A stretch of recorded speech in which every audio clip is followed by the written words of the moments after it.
عن عائشة رضي الله عنها قالت قلت يا رسول الله أرأيت إن علمت أي ليلة ليلة القدر ما أقول فيها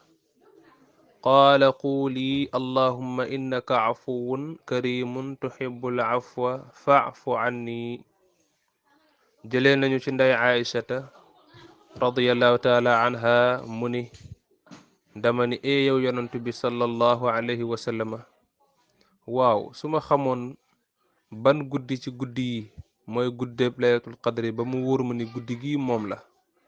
lan laa ci war a def lan laa ci war a ñaan lan laa ci war a jàng qaala yonantu bi tontu ko ne ko xuuli waxal ne jàngal ñaan bi ci guddi gi allahumma innaka afuwun karimun tuhibbul afwa fa'fu anni allahumma yow yàlla ci sag màggaay ak ci sag mbaax innaka yow de afuwun ku mën a jéggal say jaam yi nga ku mën a nangu seeni tuub nga kuy far seeni bàkkaar nga di leen jéggal di leen baal karimun di ku tedd ku rëy daraja ku rëy mbaax ak yool ak yiw tuhibbul afwa te ku bëgg jéggal say jaam yi nga ku bëgg nangu seeni tuub nga ku bëgg far seeni bàkkaar nga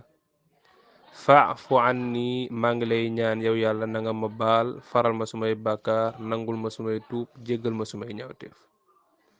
guddig laylatul qadri guddi gu rëy daraja la gu rëy dayo la yonent bi nag tegtal nañu ci ñaan donte ñaan yépp ci guddi yi baax na waaye bii daf cee gën ndax moom la yonent bi sallallahu alayhi wasallam jàngal xeet bi jaaree ko ci ndey Aysata